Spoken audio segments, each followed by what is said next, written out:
పాఠశాల వేద పాఠశాల ఆధ్యాత్మిక విద్యార్థుల అధ్యయనశాల ఆధ్యాత్మిక జీవిత పాఠాల పరిశోధనశాల ఆది నుండి బైబిలు క్లుప్త అధ్యయనానికి మరో సదవకాశం. ఆయా వ్యక్తుల జీవిత పాఠాలు నేర్చుకునే మరో సువర్ణవకాశం.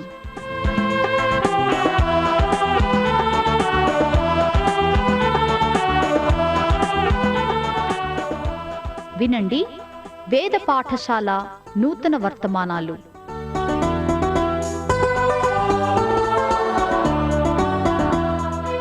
వేద పాఠశాల రేడియో శ్రోతలకు స్వాగతం. బైబిల్లోని ప్రతి పుస్తకం యొక్క ఉపోద్ఘాతాన్ని తెలుసుకుంటూ ప్రస్తుతం తిమోతి, తీతులకు పౌలు వ్రాసిన పత్రికలను మనం ధ్యానిస్తూ ఉన్నాం. ఎఫెసు, క్రేతు ప్రాంతాల్లోని తమ సంఘాలను ఏ విధంగా నడిపించాలో తెలియజేస్తూ సంఘ క్రమాన్ని గూర్చిన గొప్ప బోధను పౌలు వారికి చేశాడు. బోధించుట, ఉపదేశించుట అనే పరిచర్యలను సక్రమంగా జరిగించిన వారు సన్మానానికి, అభినందనకు, ప్రశంసలకు పాత్రులని, ప్రతిఫలము పొందదగినవారని తెలియజేసే సందర్భంగా నూర్చెడి ఎద్దుమూతికి చెక్కం వేయవద్దు అనే సత్యాన్ని ఉదాహరించి పనిచేసేవారు ప్రతిఫలానికి లేక జీవితానికి పాత్రులని ప్రకటించాడు.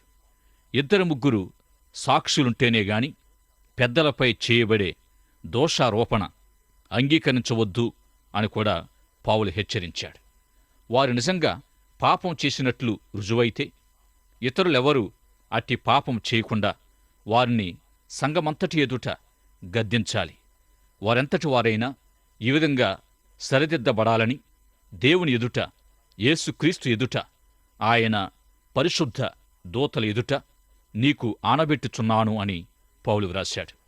ఇక సరైన పరిశీలన లేకుండా తొందరపడి ఎవరిని సంఘ పెద్దగానైనా సంఘ కాపరిగానైనా నియమించవద్దని ఆజ్ఞాపించాడు. ఎందుకంటే ఇలాంటి వారు తెలియకో తెలుసో ఏదైనా తప్పిదం లేక పాపం చేసినా గాని వారిని నీవు చూచి చూడనట్టున్నావని నీవు అనిపించుకుంటావని పౌలు తిమోతిని హెచ్చరించాడు. నీ మట్టుకు నీవు ప్రతి పాపానికి దూరముగా ఉంటూ జీవించమని పౌలు చెప్పాడు. తనకు తరచుగా వచ్చే కడుపు జబ్బు నిమిత్తం కొంచెము ద్రాక్షరసం పుచ్చుకొమ్మని పౌలు తిమోతికి ఒక సలహా ఇచ్చాడు. త్రాగుడు బ్రతుకు వెలదీస్తున్నవారు ఈ వాక్యముతో మిమ్మల్ని మీరు దయచేసి ప్రోత్సహించుకోకూడదు. భయంకర వాస్తవాలను న్యాయతీర్పు దినం ప్రత్యక్షపరుస్తుంది. తిమోతి, తీతు పత్రికల్లో సంఘ క్రమాన్ని పౌలు ప్రాముఖ్యంగా వ్రాస్తూ సంఘ నాయకుల వ్యక్తిత్వం, అర్హతలు మొదలైనవి తెలియజేస్తూ సంఘం ఈ లోకములో దేవునికి సాక్షార్థమై విశ్వాసులతో ఆత్మ ఫలాలు ఫలించేవారితో నిండి ఉండాలని పౌలు తెలియజేశాడు. పౌలిచ్చిన నమూనాల మేరకు ఉన్నతమైన ఆత్మీయ ప్రమాణాలను సంఘ నాయకులు కలిగి ఉండాలనేది ప్రాముఖ్యంగా గమనించాలి. ఉన్నతమైన ప్రమాణాలు అధిక నాణ్యత కలిగిన సంఘ నాయకత్వములోని వారు చేసే పాపం కూడా బహిరంగంగానే ఖండింపబడాలని పౌలు సెలవిచ్చాడు. ఎందుకంటే వారి సేవ బహిరంగమైనది. దాసులు లేక బానిసలైన పనివారిని గూర్చి పౌలు తిమోతికి కొన్ని ప్రయోగపూర్వకమైన సలహాలు వ్రాశాడు. యేసుక్రీస్తుకు సేవ చేసినట్టే దాసులు తమ యజమానులకు సేవ చేయాలని పౌలంటూ ఉన్నాడు. తమ దాస్య జీవితములో విజయవంతంగా ఎలా కొనసాగాలో స్పష్టంగా తెలిపాడు. ఎఫెసు, కొలస్సీ మొదలైన చోట్ల కూడా పౌలు ఈ విషయాలు వ్రాస్తూ వచ్చాడు. ఒక యజమాని అతని దాసుని గురించి తెలియజేస్తున్న ఫిలెమోను పత్రికలో పౌలు దాసుడు ఇక దాసునిగా కాక సహోదరుడిగా ఎంచబడే సందర్భాన్ని వ్రాశాడు. ఫిలెమోను యొక్క దాసుడు మారు మనసు, రక్షణ అనుభవం పొందడం జరిగింది.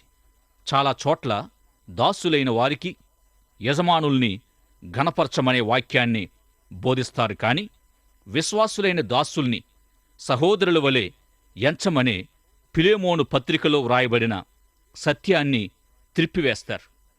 తిమోతి మొదటి పత్రిక 6వ అధ్యాయములో లాభదాయకము మరియు దైవభక్తి జీవితాన్ని గురించి తెలియచేయబడుతూ ఉంది. చాలామంది దైవభక్తి కలిగి జీవించడంలో ఏదో లాభం ఉందని తలస్తూ ఉంటారు.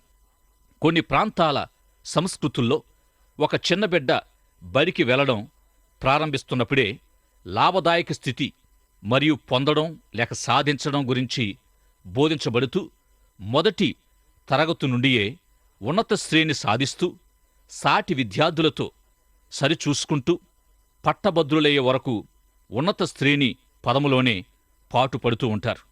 ఆ విధంగా సాధిస్తూ ప్రశంసలు అందుకుంటూ ఉన్నత విద్య గడిస్తూ లాభసాటి మార్గములో ప్రయాణం చేస్తూ ఉంటారు.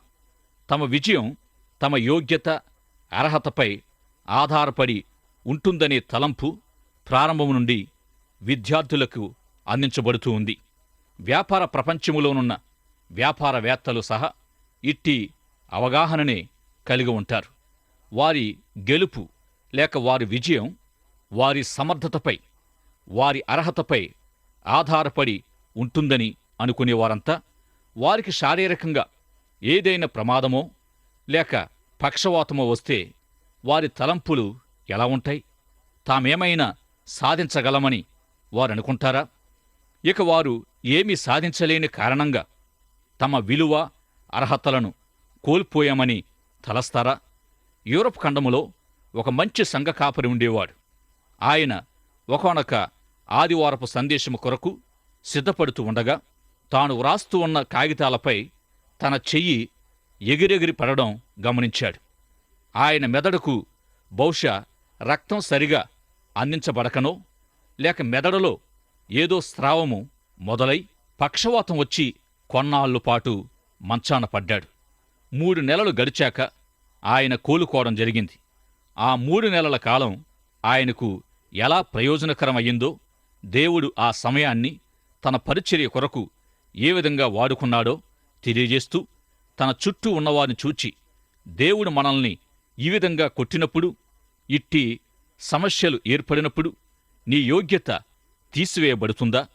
మన యోగ్యత మన సామర్థ్యంపై ఆధారపడి ఉంటుందా అని అడిగాడు. ఈ విధంగా పౌలు దైవభక్తి లాభసాధకం అనుకునేవారున్నారు. కాని సంతుష్టి సహితమైన దైవభక్తి లాభదాయకమని వ్రాస్తూ ఉన్నాడు.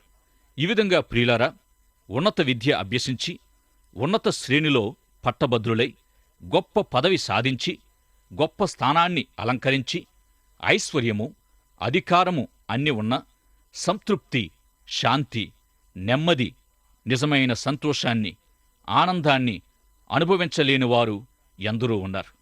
గనుక పౌలు ఈ భాగములో మనకు సంతృప్తిని నేర్పిస్తూ ఉన్నాడు. మనం ఈ లోకానికి ఏమీ తేలేదు, అలాగే ఏమీ పట్టుకుని పోలేం.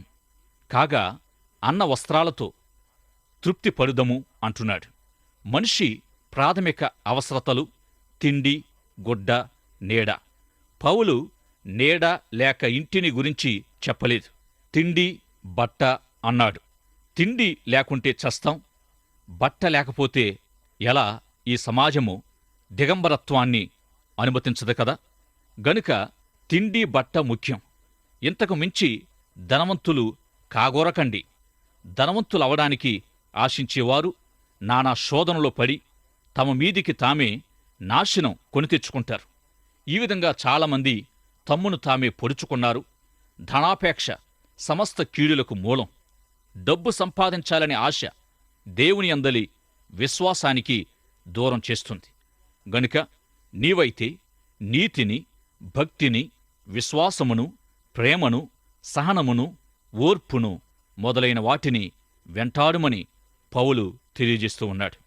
ధనాపేక్ష, ఐశ్వర్యము, వస్తువాహన సంపదలన్నీ సంతోషము, సంతృప్తి ఇస్తాయని చాలామంది అనుకుంటారు. కాని ఎంతమాత్రమూ ఇవ్వవు.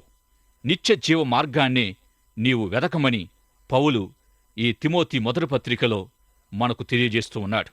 ధనవంతులైన వారు గర్విష్ఠులు కాక, అస్థిరమైన తమ ధనమునందు నమ్మికయుంచక, మనకు సమస్తము ధారాళంగా దయచేసే దేవుని యందే నమ్మికయుంచుతూ తమ ధనములో నుండి అవసరములో ఉన్నవారికి సహాయం చేస్తూ ఔదార్యము కలిగి ఉండాలని క్రైస్తవ్యపు ముఖ్య లక్షణాల్లో ఒకటైన దాతృత్వాన్ని గురించి బోధిస్తూ రాబో కాలం కొరకు మంచి పునాది వేసుకోవాలని, తమ ధనాన్ని పరలోకములో భద్రపరుచుకోమని, భూమిపై ఫలభరితమైన క్రైస్తవ జీవితం జీవించమని పౌలు వ్రాశాడు. ధనవంతులై ఉండడం పాపం కాదు. అబ్రహాము, యోబు, దావీదు మొదలైన ధనికులు బైబిల్లో ఎందరో ఉన్నారు. అయితే ఉన్నవారు తమ ధనాన్ని ఏ విధంగా వినియోగిస్తారో అనేది ప్రాముఖ్యం. అయితే ధనము కలిగి ఉన్నప్పుడు మనము ధనము చేత పరిపాలించబడుతున్నామా, మనము మన ధనాన్నే పరిపాలిస్తున్నామా అనేది చూసుకోవాలి. మనము ధనము చేత పరిపాలించబడకూడదు. ధనం మనల్ని వశపరుచుకోకూడదు. సత్క్రియలని మనము ధనంగా కలిగి ఉండాలని ఈ పత్రికలో వ్రాయబడింది. చివరిగా పౌలు వ్యర్థమైన వితర్కాలు, వివాదాలు పెట్టుకోవద్దన్నాడు. ఈ విషయములో జ్ఞానులనుకునేవారు మూర్ఖులుగా మిగులుతారని చెబుతూ దేవుణ్ణెరిగి దేవుని సంబంధమైన జ్ఞానము సంపాదించుకోవాలని పౌలు వ్రాశాడు. ఆరోగ్యము, దేహ సౌష్ఠవము కాపాడబడే ప్రయత్నాలు ప్రపంచమంతా విరివిగా కొనసాగుతూనే ఉన్నాయి.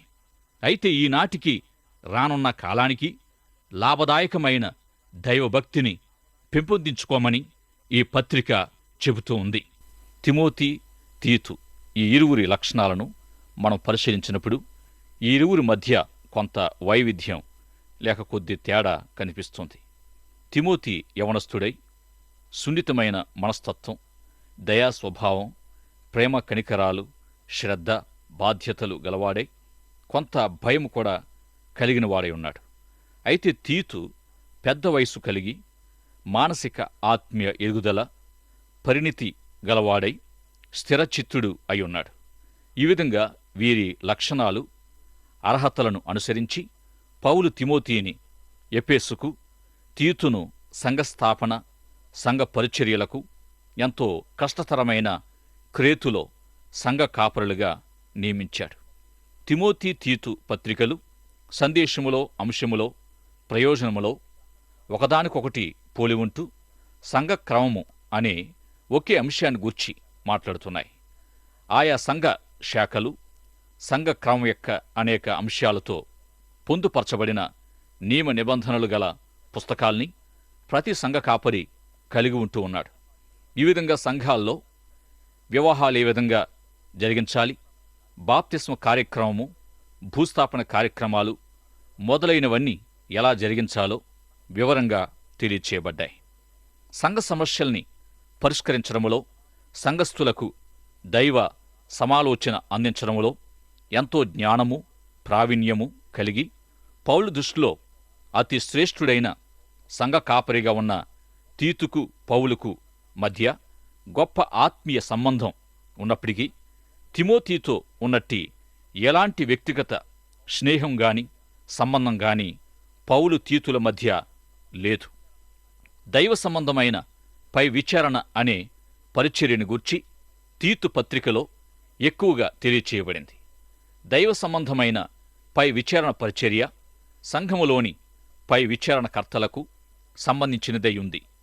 పరిశుద్ధ జీవితం కలిగి దేవుని వాక్య బోధన పరిచర్యను చేపట్టిన వారి సహకారముతోనే క్రేతు వంటి ప్రాంతాల్లో సంఘస్థాపన, సంఘ పరిచర్యలు సాధ్యపరచబడతాయని పౌలు తీతు పత్రికలో వ్రాస్తూ వచ్చాడు. ఈ విధంగా సంఘ పరిచారకులు, పై విచారణకర్తలు దైవభక్తి జీవితము, దేవుని వాక్యము అను వాటిచే అలంకరించబడి ఉండాలని పౌలు ఈ పత్రికలో తెలియజేశాడు. ఇటు అర్హతలు తీతు కలిగి ఉన్నందున ఆధ్యాత్మిక ఎదుగుదలతో ఆత్మీయ పరిపక్వత కలిగి మానసికంగానూ అవగాహన, ఆలోచన వ్యవస్థలో బలం గలవాడు, స్థిరచిత్తుడై ఉన్న కారణంగా క్రేతు వంటి కష్టతరమైన ప్రాంతం తీతుకు అప్పగించబడింది. సరైన సమయానికి సరియైన నిర్ణయాలు తీసుకోగలిగి ఉద్రిక్త పరిస్థితుల్లో కూడా సమాధానము తీసుకురాగల సామర్థ్యం ఉన్నవాడై ఉన్నాడు. తీతు పత్రిక 1 అధ్యాయం 5వ వచనములో, నేను నీకాజ్ఞాపించిన ప్రకారం లోపముగా ఉన్నవాటిని దిద్ది ప్రతి పట్టణములోనూ పెద్దలను నియమించు నిమిత్తమే నేను క్రేతులో నిన్ను విడిచి వచ్చి తిని అంటూ ఉన్నాడు. కొరింథు సంఘానికి కూడా సమస్యల పరిష్కారం నిమిత్తమై తీతును పంపాడు. అదేవిధంగా క్రేతు సంఘ సమస్యల పరిష్కారానికి కూడా పౌలు తీతునే నియమించాడు. తాను పరిచర్య చేసిన సంఘాలు అన్నిటిలో పౌలు సమస్యల ఎదుర్కొన్నాడు. గలతీ సంఘములో యేసుక్రీస్తులో రక్షించబడిన వారి యొద్దకు కొంతమంది యూదులు వెళ్లి సున్నతి ఆచారాన్ని బోధించినప్పుడు అనేక కుటుంబాలు దేవుని కృపను విడిచిపెట్టి వారి బోధల వైపు మళ్లిపోవడం జరిగింది.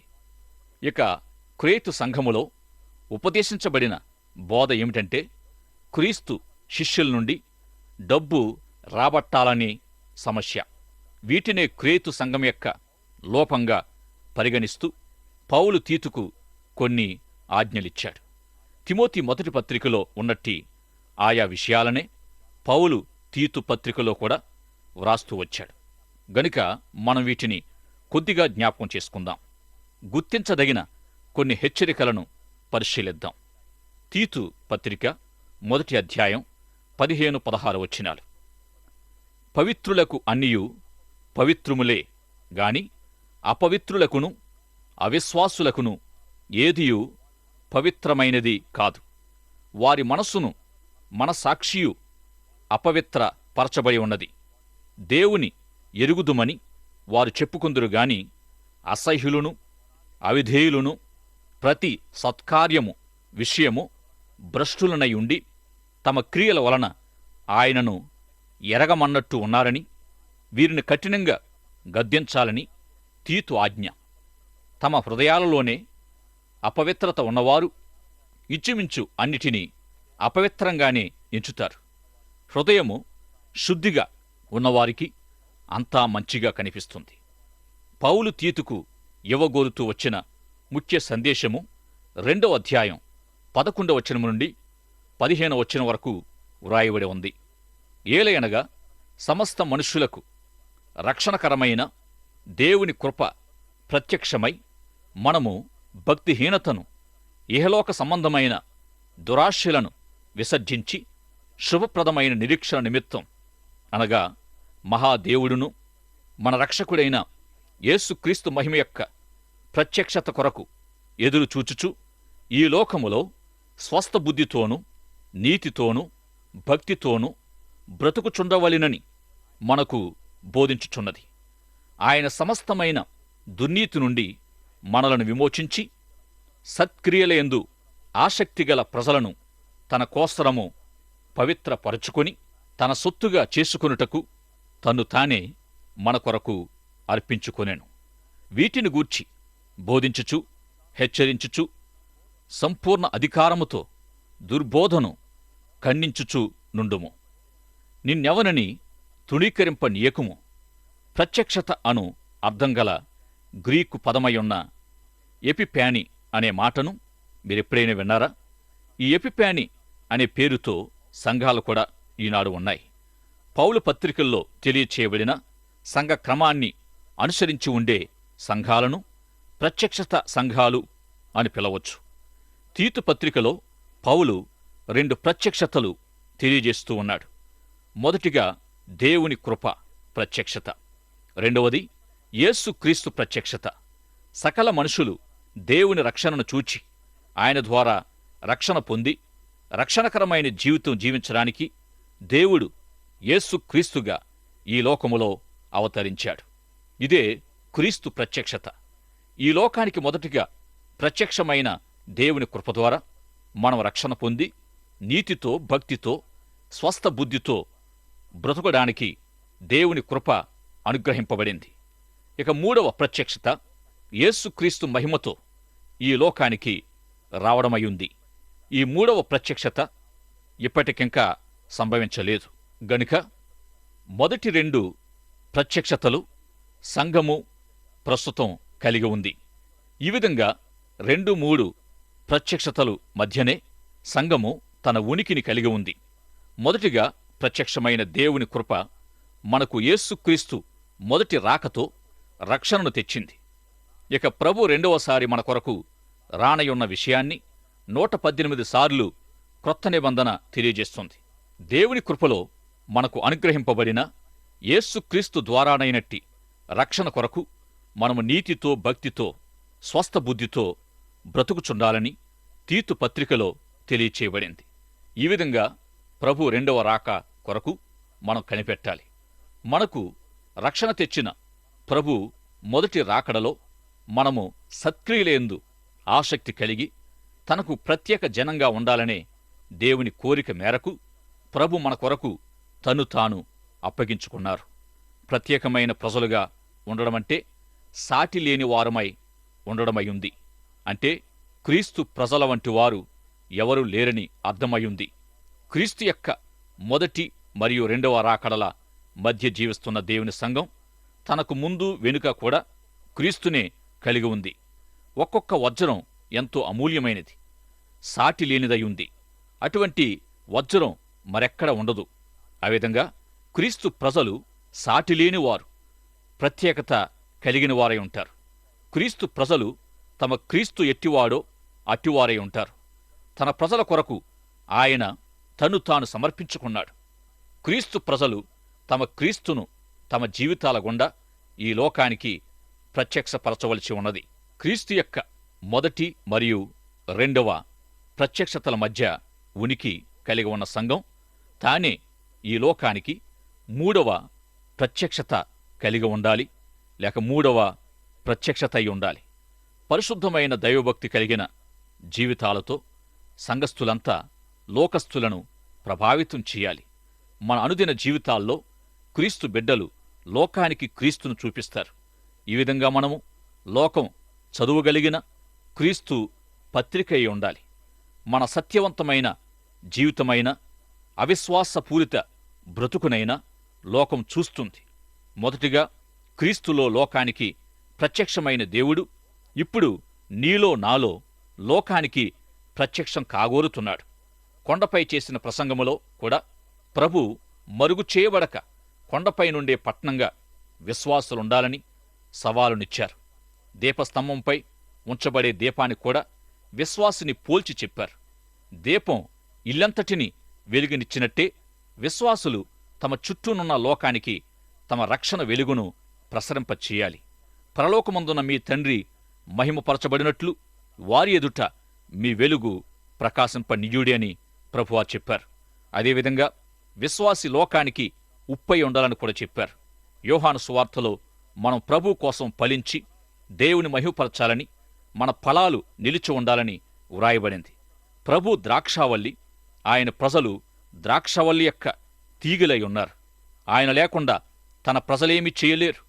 ఫలభరిత జీవితాలకు ఎన్నో ప్రయోజనాలు, ఎన్నో ఉద్దేశ్యాలుంటూ ఉన్నాయి. ఈ విధంగా ప్రభు తన ప్రజల ఎడల గొప్ప సంకల్పాలు కలిగి ఉన్నందున వారు ఫలించాలని వారిని ఎన్నుకున్నాడు. వింటున్న ప్రియ శ్రోత, ఇప్పటికీ దేవుని సంఘములో నీవు లేనట్లయితే ఇప్పుడే తీర్మానించుకొనుమని ప్రేమతో మనవి చేస్తున్నాను. మరొక రోజున చూద్దాములే అని దయచేసి వాయిదా వేయవద్దని, ఆయన సంకల్పంలోనికి నేడే ప్రవేశించుమని ప్రేమతో కోరుచున్నాను. ఇదే రక్షణ దినం, ఇదే మిక్కిలి అనుకూలమైన దినం. నీవు ఆయన ప్రజల్లో ఒకరవై ఉండాలని దేవుడు కోరుచూ ఉన్నాడు. దైవాశిస్సులు. ఆమేన్.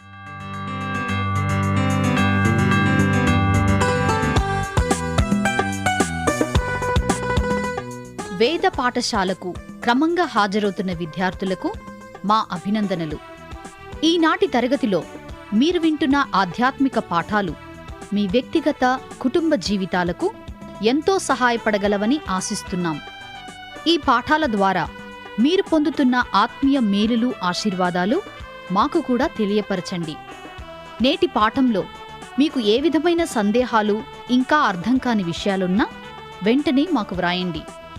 ఈ సందేశాలు మరింత సులభంగా అర్థం చేసుకోవడానికి సహాయకరంగా ఉండుటకు ఒక ఉచిత బైబిల్ గైడు మీకు పంపించగలం.